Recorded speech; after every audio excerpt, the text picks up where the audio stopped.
Hello friends, welcome to Vigyan Tak. This is your English class from basic to advance. Friends मैं इस series में आपको basic से advance की ओर English को पढ़ाते हुए ले जा रहा हूं और इसी सीरीज में मैंने अभी तक 6 वीडियो बना दिए हैं। यह इस सीरीज का 7वां वीडियो है। मैंने पहले वीडियो में यानी इसके पिछले वाले वीडियो में 6 नंबर वीडियो में आपको सब्जेक्ट, वर्ब और ऑब्जेक्ट के बारे में बताया था। अब मैं आज इस वीडियो में आपको सब्जेक्ट के टाइप यानी सिंगुलर सब्जेक्ट और प्लूरल सब्जेक्ट के बारे में बताऊंगा। तो सबसे पहले चलिए जान लेते हैं कि सब्जेक्ट तो मैंने आपको बता ही दिया है कि सब्जेक्ट कितने तरह के होते हैं। तो सब्जेक्ट को हम लोग सिंगुलर प्लूरल के आधार पर 2 भागों में बांटते हैं, सिंगुलर सब्जेक्ट और प्लूरल सब्जेक्ट। सिंगुलर मतलब होता है एक वचन और प्लूरल मतलब बहुवचन। ठीक है, उसी को मैंने आपको यहाँ इस डायग्राम के माध्यम से बताया है कि सब्जेक्ट कितने टाइप के होते हैं। तो 2 टाइप के होते हैं, सिंगुलर सब्जेक्ट और प्लूरल सब्जेक्ट। अब सिंगुलर को हम लोग समझ लेते हैं क्या होता है। सिंगुलर यानी एक वचन, जब सब्जेक्ट एक व्यक्ति, एक वस्तु या एक स्थान का बोध कराए उसे क्या कहते हैं, उसे कहते हैं एक वचन। इसी को इंग्लिश में कहेंगे when the subject refers to one person, place और thing is called singular subject. यानी अगर कोई ऐसा सब्जेक्ट है जिससे एक व्यक्ति, एक स्थान या एक वस्तु का पता चले तो उसे हम सिंगुलर सब्जेक्ट कहेंगे। जैसे यहाँ पे एग्जांपल देखिए, मैं बोलूं राम, तो राम कितना है, सिंगल व्यक्ति है, एक व्यक्ति की बात हो रही है, तो ये क्या हो जाएगा, सिंगुलर सब्जेक्ट हो जाएगा। ठीक है, वैसे ही मैं यहाँ पे यूज करूँ दिस, तो दिस क्या होता है, दिस एक के लिए यूज करते हैं। दिस मतलब होता है यह, यानी एक के लिए यूज करते हैं, तो यह हो गया सिंगुलर। ठीक है, दिस के साथ डेट भी है या फिर ही है, ही मीन्स वह। ये कितने व्यक्ति के लिए यूज करते हैं, एक व्यक्ति के लिए, तो यह भी हो गया सिंगुलर। या फिर मैं कहूँ सी, ये भी हो जाएगा सिंगुलर। उसी तरह अगर मैं पटना कहूँ, ठीक है, पटना कहूँ तो पटना क्या है, पटना भी सिंगुलर है। दिल्ली कहूँ, दिल्ली, तो ये भी क्या है, ये भी सिंगुलर है। मुझे उम्मीद है आप सिंगुलर सब्जेक्ट समझ गए होंगे। फ्रेंड्स, इसी बीच में आपसे एक रिक्वेस्ट करना चाहूंगा कि अगर आप इंग्लिश या बायोलॉजी की तैयारी अच्छे से करना चाहते हैं तो इस चैनल पे मैं क्लास 11th एंड 12th का बायोलॉजी हिंदी मीडियम में पढ़ाता हूं और उसका पूरा सीरीज चल रहा है जिसमें मैं टोटल चैप्टर कंप्लीट कराऊंगा। उसी के साथ आप तो देख ही रहे हैं, ये इंग्लिश का भी एक सीरीज है जिसमें मैं बेसिक से बिल्कुल एडवांस तक इंग्लिश आपको कराने वाला हूँ। अब चलते हैं, अगर आप इस तरह का वीडियो चाहते हैं तो इस चैनल को सब्सक्राइब करके बेल आइकन को दबा लीजिएगा ताकि जैसे ही मैं वीडियो अपलोड करूं उसका नोटिफिकेशन आपको बिल्कुल सही समय पे पहुंच सके। अब जानते हैं प्लूरल के बारे में। प्लूरल यानी बहुवचन, जब सब्जेक्ट एक से ज्यादा व्यक्ति, वस्तु या स्थान का बोध कराए उसे प्लूरल सब्जेक्ट कहते हैं या बहुवचन कहते हैं। उसको इंग्लिश में कैसे, उसका डेफिनेशन याद कीजिएगा, when the subject refers to more than one person, place और thing is called plural subject. Example, अब यहाँ पे आप एग्जाम्पल देख सकते हैं, यहाँ पे मैं लिख कर बता रहा हूँ, राम एंड श्याम। ठीक है, तो राम एंड श्याम क्या हो गया, यहाँ देखिए कि राम है और दूसरा क्या है, श्याम है, तो टोटल कितने हो गए, 2, तो इसे हम कहेंगे बहुवचन। या मैं कहूं फिर सीता एंड गीता, यहाँ पे भी देखिए एक सीता है, दूसरी गीता है, तो दोनों मिलाकर के 2 हो गए, तो ये भी प्लूरल सब्जेक्ट हो गया। तीसरा एग्जाम्पल लूं, अगर मैं ऐसे बोलूं रहीम राम रहीम एंड रजिया। ठीक है, तो यहाँ पे देखिए कितने हो गए, राम हो गया, दूसरा रहीम और तीसरी है रजिया। यहाँ पे टोटल कितने पर्सन हो गए, 3 हो गए, तो ये भी क्या हो गया, प्लूरल सब्जेक्ट हो जाएगा। वैसे ही अगर मैं यूज करूँ दे, तो दे मीन्स क्या होता है, वे लोग, ये भी प्लूरल हो जाएगा। वी यानी हम लोग, ये भी प्लूरल हो जाएगा क्योंकि इसमें बहुत सारे लोग आ रहे हैं। ठीक है, तो ये सारा कुछ होता है प्लूरल सब्जेक्ट। उसी तरह मैं यहाँ पे यूज करूँ, देखिए पेन, तो पेन मीन्स क्या होगा कि एक कलम की बात हो रही है तो ये सिंगुलर होगा, लेकिन जैसे ही मैं इसमें एस लगा दूंगा तो अब हो गया पेन्स। पेन्स यानी बहुत सारे कलम, तो ये क्या हो गया, प्लूरल हो गया। ठीक है, वैसे ही अगर यहाँ पे देखा जाए कैट, कैट सिंगुलर है, जबकि इसे मैं कैट्स कर दूंगा तो ये प्लूरल हो जाएगा।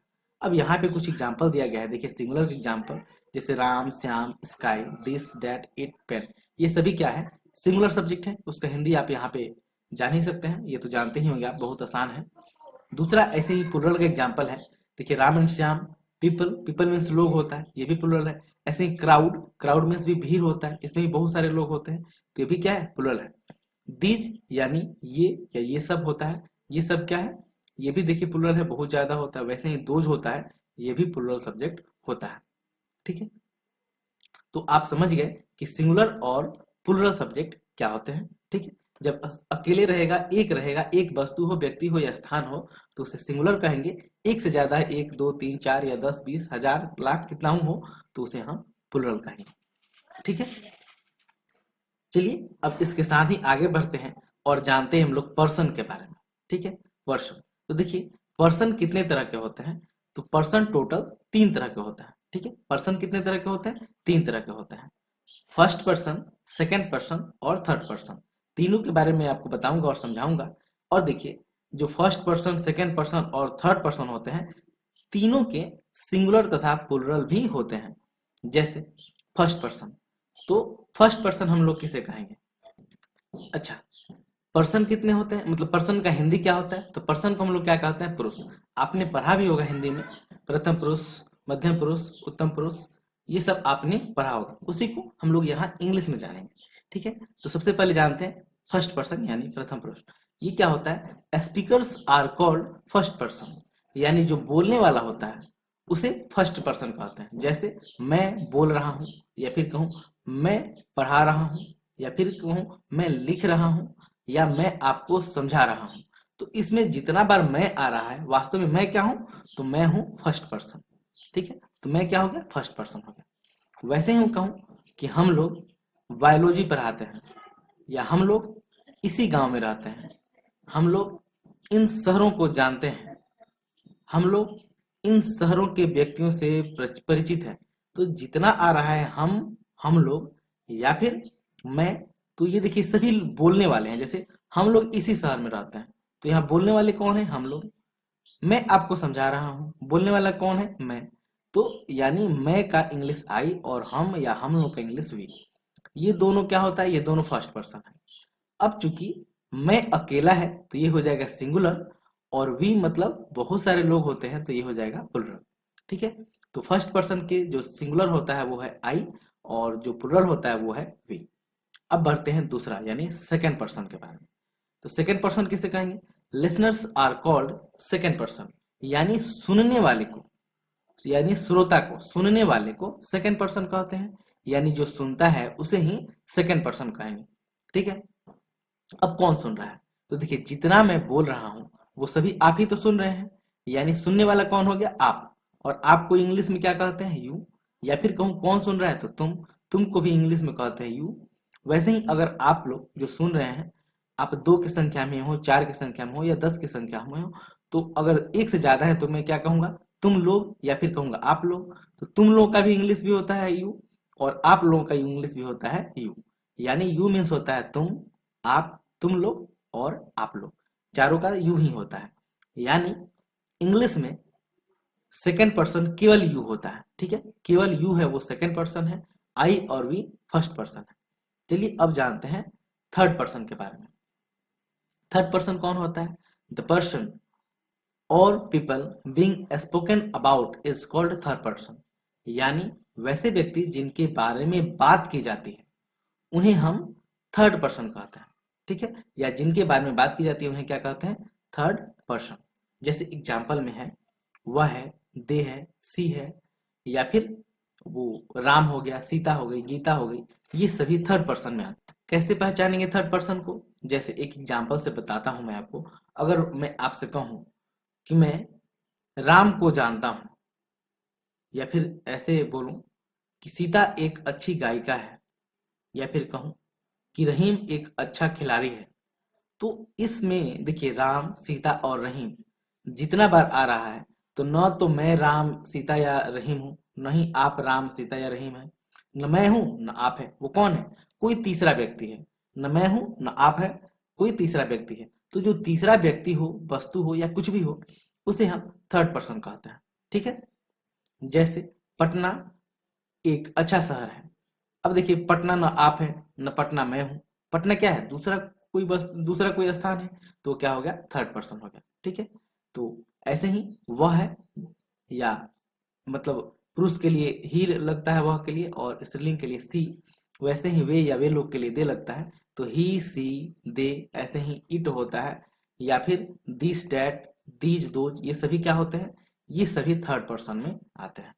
थर्ड पर्सन में सिंगुलर भी होगा और प्लुरल भी होगा, यानी जो अकेले रहेगा वो सिंगुलर कहलाएगा, और जो एक के ज्यादा के साथ रहेगा वो प्लुरल कहलाएगा। जैसे ही सी दिस दैट, या मैंने एग्जांपल लिया था राम, या फिर सीता, या फिर रहीम, ये क्या है, ये अकेले अकेले हैं, तो ये भी फर्स्ट पर्सन हो, ये फर्स्ट पर्सन नहीं, सॉरी, थर्ड पर्सन सिंगुलर होगा। जबकि मैं अगर थर्ड पर्सन प्लुरल की बात करूं, तो अगर मैं तीनों को एक साथ ले आता हूं, राम सीता एंड राम सीता एंड रहीम, तो इस बार देखिए ये तीन हो गए हैं, राम सीता एंड रहीम तीन हो गए, तो ये हो जाएंगे थर्ड पर्सन प्लुरल। ठीक है, तो आप समझ गए कि थर्ड पर्सन सिंगुलर भी होता है और प्लुरल भी होता है। ऐसे ही फर्स्ट पर्सन सिंगुलर और प्लुरल होता है, जबकि जो सेकेंड पर्सन होता है वो सिंगुलर और प्लुरल दोनों के लिए यू ही होता है। ठीक है, इसके बाद ये बहुत इंपॉर्टेंट है, एपोस्ट्रोफी एस इसे कहते हैं, या एपोस्ट्रोफी एस का प्रयोग, जिसे हम कहेंगे यूज ऑफ एपोस्ट्रोफी एस। ठीक है, यूज ऑफ एपोस्ट्रोफी एस काफी इंपॉर्टेंट है, ये आप समझिए। तो सबसे पहले मैं जब बताता हूं आपको कि एपोस्ट्रोफी एस का यूज किस संदर्भ में करता है, तो हम लोग एपोस्ट्रोफी एस को लगाते हैं किस संदर्भ में, का, की, या फिर की, का, के, की, इस तरह के ट्रांसलेशन के संदर्भ में हम लोग इसका यूज करते हैं। जैसे हमें बताना हो राजा की, राजा की किताब, अब यहाँ पे देखिए की आ रहा है, तो इसके लिए एपोस्ट्रोफी का यूज करेंगे। ऐसे ही हमें यूज करना हो रहीम,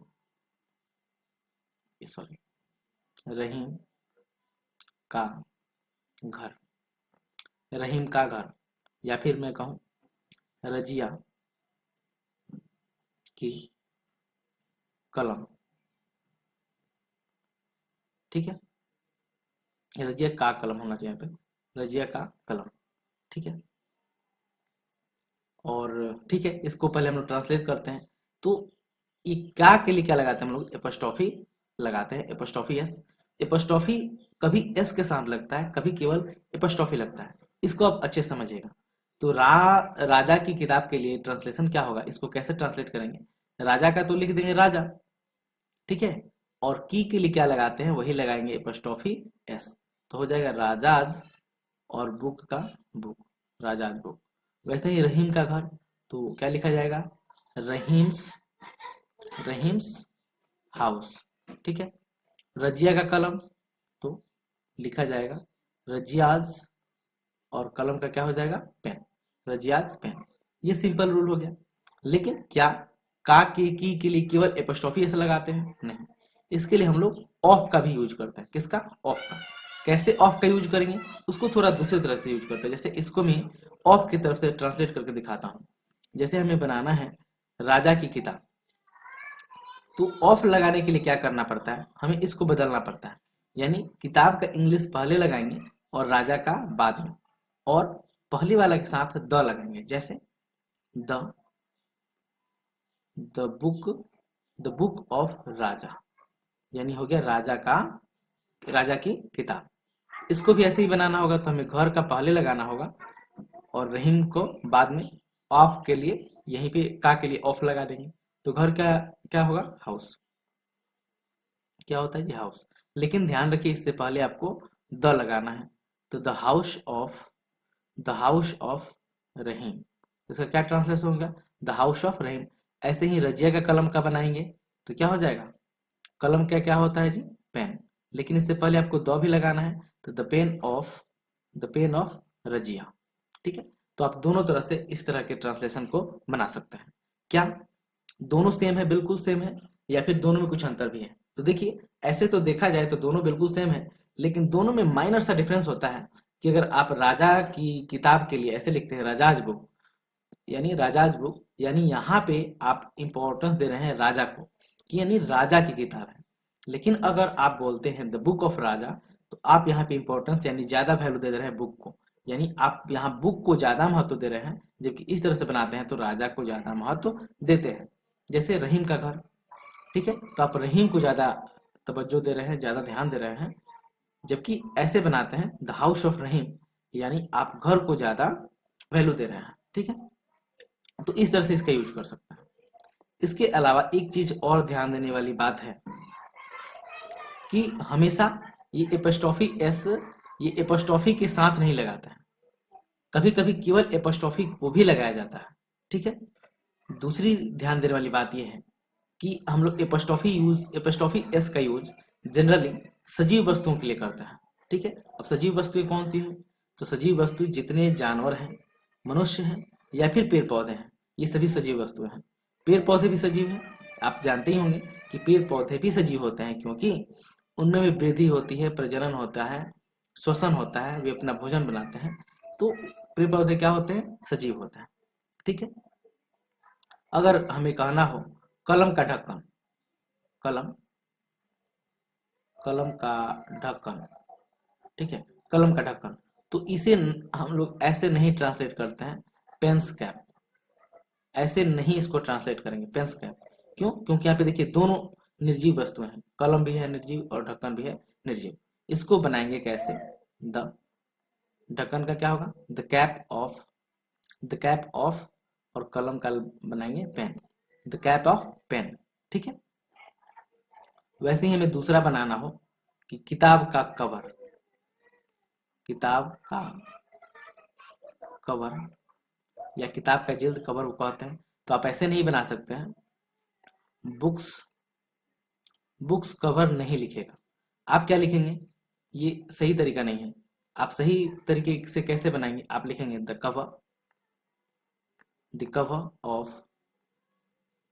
कवर ऑफ बुक। ठीक है, तो इस तरह से आप इसका यूज कर सकते हैं। अब यहाँ पे एक चीज और है जो मैं आपको यहाँ पे नहीं बता पाया, चलिए यहाँ पे कुछ जगह है मैं बता देता हूँ कि मैंने जैसे आपको बताया कि हमेशा एपोस्ट्रोफी एस नहीं लगाया जाता, कभी कभी केवल एपोस्ट्रोफी का ही यूज किया जाता है। जैसे मैं यहाँ पे लिखूं लड़कियों का विद्यालय, लड़कियों का विद्यालय। ठीक है, तो लड़कियों के लिए क्या लगाएंगे, गर्ल, गर्ल मतलब लड़की हो गई, लेकिन यहाँ पे लड़कियों है तो लड़कियों के लिए हमें गर्ल्स करना पड़ेगा। और अब हम यहाँ पे इसको एपोस्ट्रोफी, केवल एपोस्ट्रोफी लगाएंगे, एपोस्ट्रोफी के बाद एस नहीं लगाएंगे, क्योंकि देखिए गर्ल्स तो पहले ही हो गया है, अब इसके बाद अगर आप एस लगाते हैं तो उसका प्रोनाउंसिएशन सही से नहीं आएगा और ये सही तरीका भी नहीं है, तो इसलिए इसको हम एस नहीं लगाते हैं, केवल गर्ल्स के बाद क्या करेंगे, एपोस्ट्रोफी लगा देंगे। तो गर्ल्स और विद्यालय का इंग्लिश क्या होगा, स्कूल, ये हो जाएगा गर्ल्स स्कूल। ऐसे ही दूसरा भी एग्जाम्पल ले सकते हैं, लड़कों का विद्यालय। ठीक है, विद्यालय, लड़कों का विद्यालय, इसके लिए क्या लगाएंगे, तो लड़कों का लगाइएगा आप बॉयज, और बॉयज के बाद एपोस्ट्रोफी, उसके बाद लिखेंगे बॉयज, और विद्यालय का क्या लिखिएगा जी, विद्यालय का स्कूल, तो बॉयज स्कूल। ठीक है, वैसे ही आप अगला एग्जाम्पल लीजिए, बच्चों की किताब, बच्चों की किताब। अब यहाँ पे ध्यान दीजिए, बच्चों का इंग्लिश क्या होता है, चिल्ड्रेन होता है। ठीक है, चिल्ड्रेन्स नहीं होता, ध्यान दीजिए क्या होता है, चिल्ड्रेन होता है। तो चिल्ड्रेन के बाद आप एपोस्ट्रोफी, चूंकि बच्चों भी बहुवचन है, लेकिन इसके लिए आप बहुवचन के लिए एस नहीं लगाते हैं, जो चिल्ड्रेन के बाद एपोस्ट्रोफी और इसके साथ एस भी लगाना पड़ेगा, तो हो गया चिल्ड्रेन्स और फिर किताब का बुक। ठीक है, जबकि यहाँ पे देखिए बहुवचन के लिए हम लोग केवल एपोस्ट्रोफी लगा रहे थे, एपोस्ट्रोफी इसलिए लगा रहे थे कि लास्ट वाला वर्ड में एस था, जबकि बच्चों की किताब में लास्ट में क्या है, लास्ट में एस नहीं है, इसलिए हम लोग एपोस्ट्रोफी के बाद एस भी लगा देंगे। यानी आप ऐसे भी समझ सकते हैं, जिस वर्ड के लास्ट में एस होता है उसमें एपोस्ट्रोफी एस नहीं बल्कि केवल एपोस्ट्रोफी लगाते हैं, जबकि जिसमें एस नहीं होता है उसमें क्या करते हैं हम लोग, एपोस्ट्रोफी एस लगाते हैं। ऐसे भी दूसरा एग्जाम्पल ले सकते हैं, जैसे यहाँ पे मैं कहूँ नीतीश, वो इंग्लिश हो गया, चलिए यहाँ पे थोड़ा सा जगह है, चलिए मैं उसको नीचे में और आपको समझाता हूँ। पहले यहाँ पे देखिए कुछ एग्जाम्पल है, सीता का भाई, तो सीता का भाई का इंग्लिश क्या होगा, सीताज ब्रदर, यहाँ पे मिसप्रिंट हुआ है, एपोस्ट्रोफी रहेगा केवल, तो क्या होगा, सीताज ब्रदर, इसको सीताज ब्रदर बना लेंगे। और दूसरी तरह से कैसे बना सकते हैं, द ब्रदर ऑफ सीता, ये भी सही है, सीताज ब्रदर या द ब्रदर ऑफ सीता, उन दोनों तरीके से आप बना सकते हैं। ऐसे ही है राहुल की मम्मी, तो राहुल की मम्मी का क्या बनेगा, राहुल्स, राहुल्स, यहाँ पे अपॉस्ट्रोफी लगेगा, राहुल्स मदर, ठीक है, राहुल्स मदर।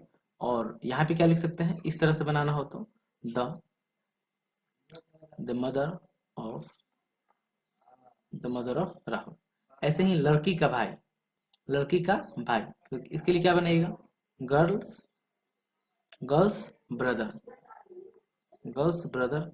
जबकि अगर ऐसे ऑफ से बनाना होगा तो कैसे बनेगा, द ब्रदर ऑफ गर्ल, ठीक है। इस तरह से आप बना सकते हैं, ये छोटा जी रहेगा, ठीक है। अब इसमें यहाँ पे कुछ एग्जाम्पल दिया हुआ है, इसका आप लोगों को बनाना है। आप चाहें तो कमेंट बॉक्स में लिख दीजिए इसका इंग्लिश, या फिर आप खुद से प्रैक्टिस करने के लिए इसको यहाँ से आप स्क्रीनशॉट ले लीजिए, या फिर कॉपी में लिख करके आप इसे बनाइएगा। चलिए मैं यहाँ पे आपको बता रहा था थोड़ा सा, तो यहाँ पे ध्यान दीजिएगा। जैसे अगर मुझे लिखना हो नीतीश की घड़ी, नीतीश की घड़ी, तो देखिए जितना लास्ट में हिसिंग साउंड आता है, लेकिन लास्ट में स का आवाज आता है, उसमें भी एपोस्ट्रोफी एस नहीं लगाया जाता, केवल एपोस्ट्रोफी लगाया जाता है। जैसे नीतीश की घड़ी, देखिए नीतीश स में हिसिंग साउंड है, थोड़ा स देर तक बोला जा रहा है, तो इसको हम लोग ऐसे बनाएंगे, नीतीश, नीतीश स आ रहा है ना, तो इसमें केवल एपोस्ट्रोफी लगा देंगे, नीतीश, यहाँ पे या एस लगा दीजिएगा, यहाँ पे एस नहीं आ रहा है तो नीतीश वॉच, नीतीश वॉच, ठीक है, नीतीश वॉच। अगर आप ऐसे लिखते केवल नीतीश, नीतीश, तब यहाँ पे आप एपोस्ट्रोफी एस नहीं, केवल ये एपोस्ट्रोफी लगाते, नीतीश हो जाता, ठीक है। तो इस तरह से आप एपोस्ट्रोफी एस का या फिर ऑफ का यूज कर सकते हैं। आपको यह वीडियो कैसा लगा है कमेंट करके जरूर बताइएगा। अच्छा लगा है तो लाइक कीजिएगा, अपने फ्रेंड्स के साथ शेयर कीजिएगा। कोई शिकायत या सुझाव हो उसे भी कमेंट बॉक्स में जरूर लिखिएगा। यह वीडियो देखने के लिए आपका बहुत बहुत धन्यवाद। बाय।